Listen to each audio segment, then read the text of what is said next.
નમસ્કાર, star India TV ન્યૂઝમાં આપનું હાર્દિક સ્વાગત છે। આપ જોઈ રહ્યા છો સ્ટાર ઇન્ડિયા ટીવી ન્યૂઝ, સત્યની વાતે સત્યની સાથે। દાહોદ જિલ્લાના ઝાલોદના મહુડીથી માનગઢ ધામ ખાતે જનજાતિ યાત્રાનું ફતેપુરામાં ભવ્ય સ્વાગત કરવામાં આવ્યું। દાહોદ જિલ્લા આદિવાસી સમાજના વિવિધ સંગઠનો દ્વારા જનજાગૃતિ માટે અલગ અલગ પ્રયત્નો કરવામાં આવે છે।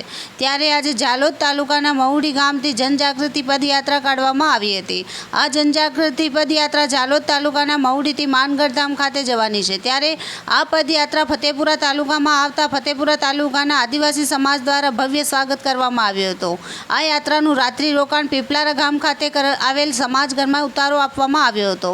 ત્યાં તેમના માટે ચા તેમજ ભોજનની વ્યવસ્થા ત્યાંના આગેવાનો દ્વારા કરવામાં આવી હતી। વહેલી સવારે માનગઢ ધામ ખાતે આ સંઘ રવાના થયો હતો। Star India TV news Fatepura reporter Azadesh Mansuri, જિલ્લા દાહોદ।